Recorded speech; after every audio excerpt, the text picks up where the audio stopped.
Imagine you are standing on a battlefield somewhere in the 9th century. The ground beneath your boots is frozen.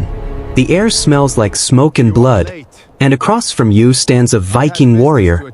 His sword catches the pale light of a northern morning, and something about that blade looks different. It doesn't shine the way your sword shines. It has a depth to it, a cold, dark gleam, like it was forged somewhere far beyond the edges of any map you've ever seen. You raise your own weapon, a good sword, a trusted sword, the kind your father carried and his father before him. And then the blades meet, and yours simply shatters. Not bends, not chips. Shatters. Like glass. Like ice. Like something that was never truly strong to begin with. This is not a legend. This is not mythology. This actually happened, and the reason why is one of the most fascinating stories in the entire history of human technology. Today we are going to talk about the Ulfbert sword, about crucible steel, about a metallurgical secret that was roughly 1,000 years ahead of its time in Europe, and about how the Vikings, traders, raiders, explorers, came to possess a technology so advanced that the people who faced them on the battlefield genuinely believed these weapons were supernatural. Because in a very real sense, they were. Let's start with the basics. Because to understand why the Ulfbert was so extraordinary, you first need to understand what everyone else was working with. In the early medieval period, roughly the 8th through the 10th centuries, European swordsmiths were skilled craftsmen, genuinely skilled, but they were working with deeply imperfect materials. The iron available across most of Western Europe was full of what metallurgists call slag, mineral impurities that get trapped inside the metal during the smelting process. The primary technique used to deal with this problem was called pattern welding. You've probably seen the results of this method even if you didn't know what you were looking at. Those beautiful twisted, wavy patterns on medieval blades, the ones that look almost like flowing water frozen in metal, that's pattern welding. Here is how it worked. Smiths would take multiple bars of iron and low-carbon steel, twist them together, hammer them flat, fold them, twist again, hammer again. The idea was that through repeated folding and hammering, the impurities would be gradually worked out of the metal, and the carbon would distribute more evenly throughout the blade. The results were genuinely impressive, visually speaking. Pattern-welded swords were beautiful. They were also functional. They could hold an edge. They were flexible enough not to snap under most conditions. But here is the honest truth about a pattern-welded sword in the hands of a trained fighter facing a determined opponent. They bent. Not always dramatically, but after the violence of a real battle, after blocking strikes, absorbing impacts, driving through shields, these blades would deform. Warriors would have to step on their own swords and bend them back into shape, sometimes right in the middle of a fight. There is something almost heartbreaking about that image. A man, in the chaos of battle, trying to straighten his own blade with his boot. And there was another problem, one that was invisible to the naked eye and utterly deadly in its consequences: phosphorus. Saxon iron, and much of the iron used across northern and central Europe during this period, had a significant phosphorus content. And phosphorus does something terrible to iron at the molecular level. It creates a condition called cold shortness. Cold shortness means exactly what it sounds like. At room temperature, or worse, at the sub-freezing temperatures of a winter campaign, iron with high phosphorus content becomes brittle. Not soft brittle, like clay, but glass brittle. The crystalline structure of the metal becomes rigid and unable to absorb kinetic energy.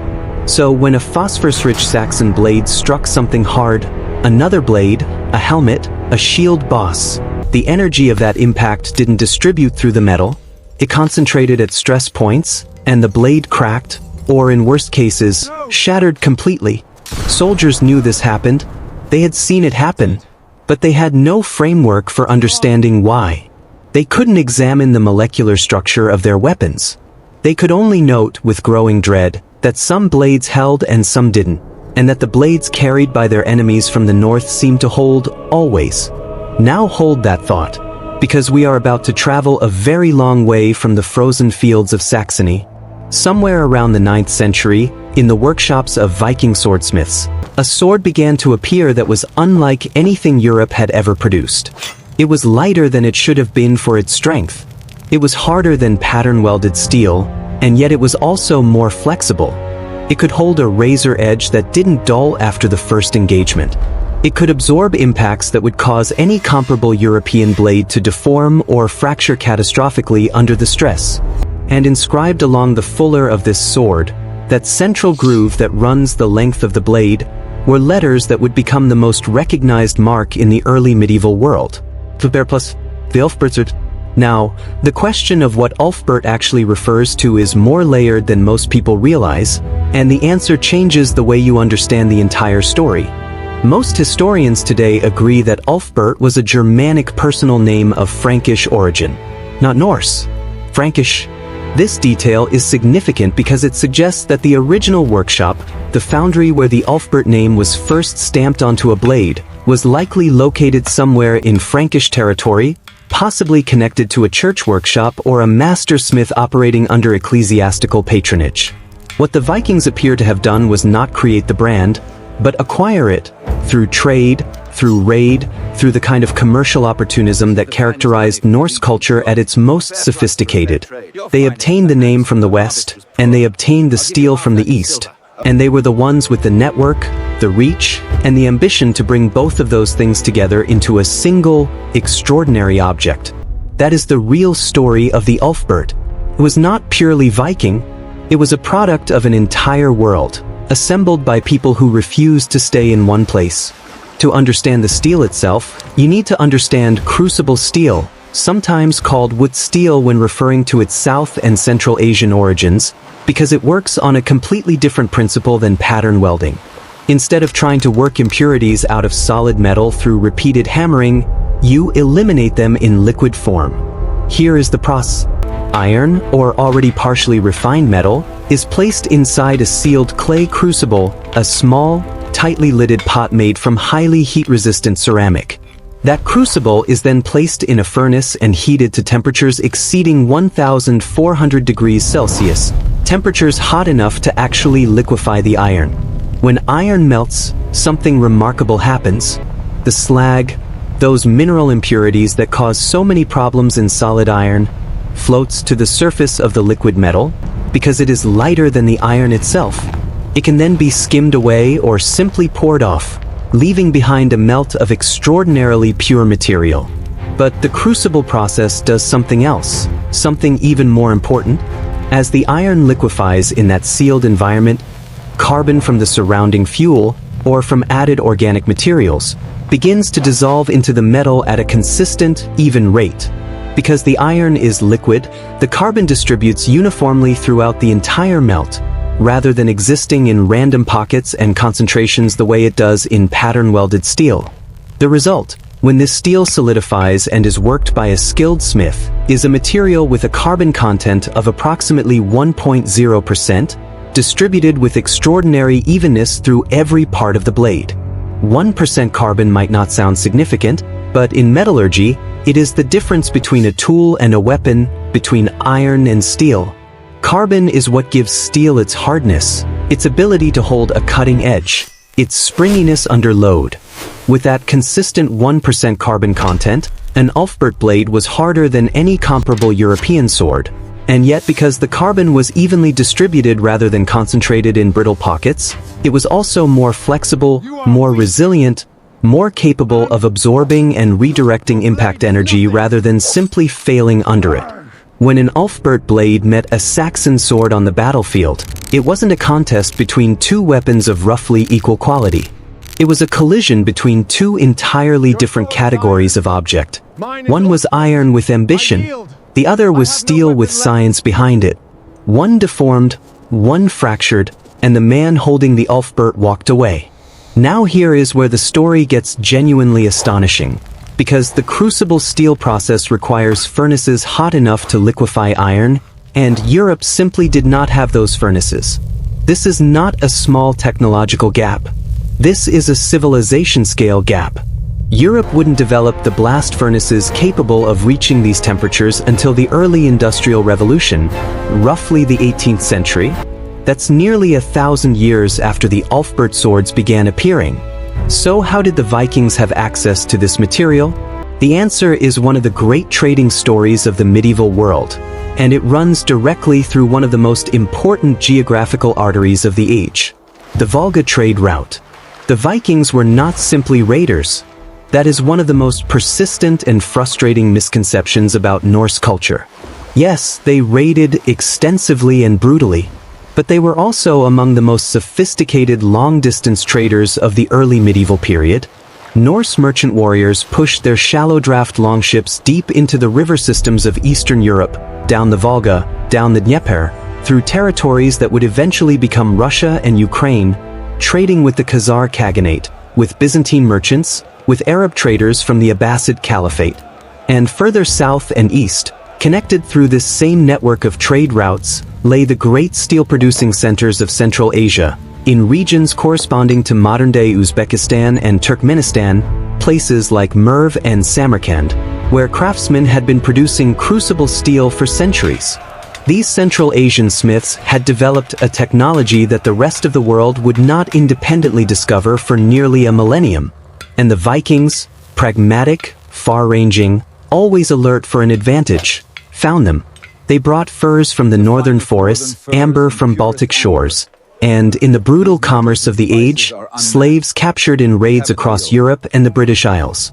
In exchange, they received ingots of wood steel, small, dense, slightly patterned lumps of already purified metal that looked almost unremarkable to the untrained eye, but which were worth more per ounce than almost anything else moving along those trade routes.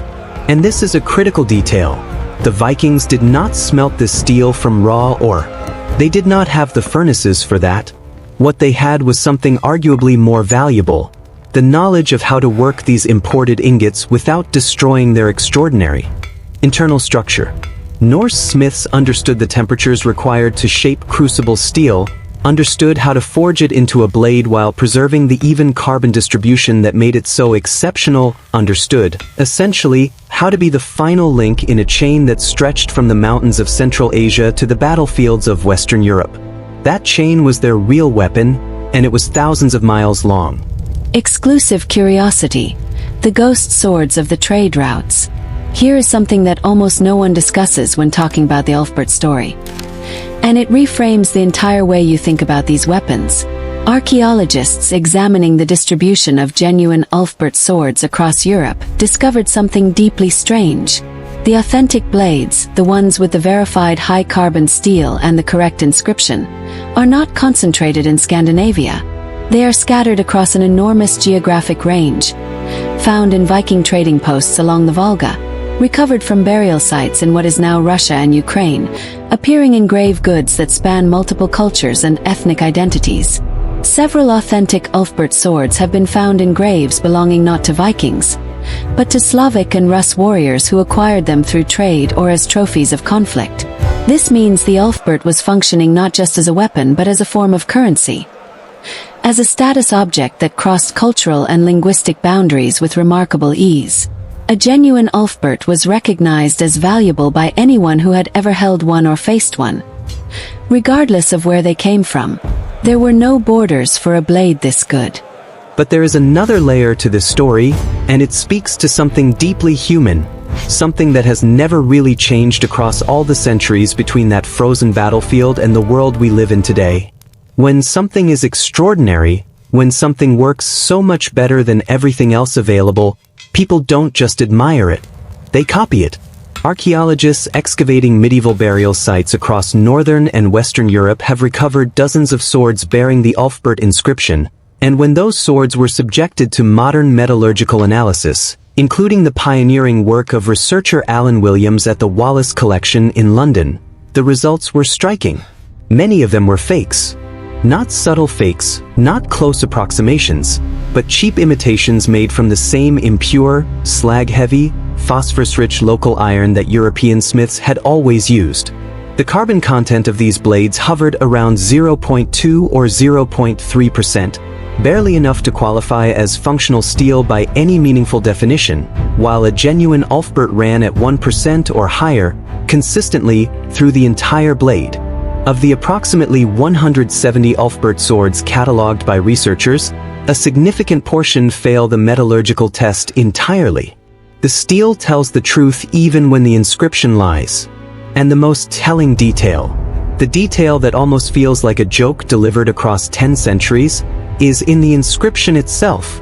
A genuine Ulfbert sword bears the mark with crosses worked directly into the name, written as plus Wolfbear plus T. The crosses are part of the authentic signature, integral to the original design. But on the fake swords, the ones hammered from inferior local iron by smiths who had likely never handled a real crucible steel blade, the inscription reads differently. Letters are transposed, the crosses appear in the wrong position or are missing entirely. Some blades read Wolfbert Plus with the cross at the end instead of embedded in the name. Others scramble the characters in ways that suggest the smith doing the copying couldn't read the original at all. He was reproducing a shape without understanding its meaning, stamping a symbol onto inferior metal and hoping that the name alone would be enough to command the price. Brand name knockoffs, counterfeit luxury goods, the gap between what something claims to be and what it actually is. These are not modern inventions. They are 1,000-year-old traditions, and the Ulfbert forgeries prove it with remarkable clarity. The market for fake Ulfberts existed because the demand for real ones far exceeded what the supply chain could deliver. There simply weren't enough Central Asian steel ingots moving through the Volga trade routes to arm every warrior who wanted one. So someone, somewhere, decided that the name was worth counterfeiting. The warriors who carried those fake swords believed they had something extraordinary. They wore that belief into battle. And some of them, no doubt, discovered the truth at the worst possible moment. Now we come to the part of this story that operates in the space between metallurgy and mythology, because no discussion of the Ulfbert is complete without addressing how these swords were perceived by the people who lived alongside them. For the average warrior of the 9th century, Saxon, Frankish, English, Slavic, the behavior of an authentic Ulfbert blade was genuinely inexplicable. They had no concept of carbon content, no framework for understanding crystalline metal structure, no vocabulary for what crucible steel even was. What they experienced was simply this: some swords broke and some didn't, some blades held their edge through an entire battle and some went dull after the first exchange, and the swords that never broke, never bent under the worst punishment a battlefield could deliver, those swords seemed to come from one place, the north, carried by men who spoke a language that sounded like thunder. It is not difficult to understand how the mythology grew. When your own weapon deforms or shatters on contact with an enemy blade, when you watch the man next to you lose his fighting advantage because his sword failed him at the critical moment, you do not reach for a technical explanation. You reach for the only framework available to you. These men have weapons touched by something beyond the natural world. And among the Norse themselves, there was a tradition that fed directly into this belief, and which, from a modern scientific perspective, accidentally produced real and measurable results. There is a theory supported by archaeological evidence and experiments in experimental archaeology that some Viking smiths discovered aspects of carbon-enriched iron not through systematic metallurgical inquiry, but through ritual. The practice worked like this. A smith preparing to forge a blade of particular significance, a chieftain's weapon, or a sword meant to mark an important moment, would burn materials during the forging process that he believed carried spiritual power. Bones of ancestors, remains of sacrificed animals, organic material thought to contain the essence of strength or courage. The belief was entirely spiritual. The smith thought he was transferring the life force of the dead into the living metal, performing a kind of metallurgical prayer, communing with something older and deeper than craft. But bones are rich in carbon. Animal remains introduce carbon compounds into the forging environment at elevated temperatures. And carbon, introduced to iron in the right quantities under heat, does exactly what we have been discussing throughout this entire story. It hardens the metal, improves its structural integrity, makes it more resilient under impact. What the smith understood as a sacred ritual was, in the language of modern materials science, a primitive but functional form of case hardening. The act of burning organic matter over hot iron introduced carbon to the surface layers of the blade in a way that genuinely improved its performance. The ritual was accidentally correct. The Norse smith who burned the bones of a warrior over his forge, believing he was summoning supernatural protection into the steel, was in fact doing something with a real and measurable physical outcome. The gods in this story were chemistry, and they answered every single time. What the Ulfbert sword ultimately represents is something that reaches far beyond the history of weapons or the metallurgy of the early medieval period. It is proof that technological advantage, real, decisive, civilization-altering technological advantage, does not always require an entire society to advance simultaneously. Sometimes it requires only a trade route, a network, a willingness to travel further than anyone else and build relationships with people who have something the rest of the world hasn't found yet. The Vikings didn't invent crucible steel. The Central Asian smiths of Uzbekistan and Turkmenistan had been producing it for centuries before the first Norse longship appeared on the Volga. The Frankish workshops had the brand name. The Arab traders had the commercial infrastructure. And the Norse had something that, in the end, may have been the most valuable asset of all: the audacity to go and get it. They built relationships across thousands of miles of dangerous territory, traded in furs and amber and in the brutal currency of human lives, and brought back small dark ingots of refined steel that their smiths then transformed into the most feared blades in the known world. They guarded that advantage not through secrecy exactly, but through the simple geographical fact that no one else in Europe had the network, the reach, or the cultural willingness to travel that far in pursuit of better iron. And the researchers who finally unlocked this story didn't do it through sagas or chronicles. They did it by cutting open ancient blades and reading the carbon content like a language, finding in the invisible chemistry of a 1,000-year-old sword the entire map of a world that moved, traded, raided, and connected across distances that most people of that era never imagined crossing. The next time you hold something in your hands and wonder about its origins, think about a Norse warrior standing in the gray light of a 9th century morning, holding a blade that began as, or in the mountains of Central Asia, was refined in clay pots by craftsmen who never spoke a word of Old Norse, traded along a river route stretching thousands of miles through territories that had no single name, worked into its final shape by a smith in Scandinavia who may have burned bones over it while whispering the names of the dead, and which, when it finally met the blade of a man who had walked his whole life in the shadow of ordinary iron, simply did not break.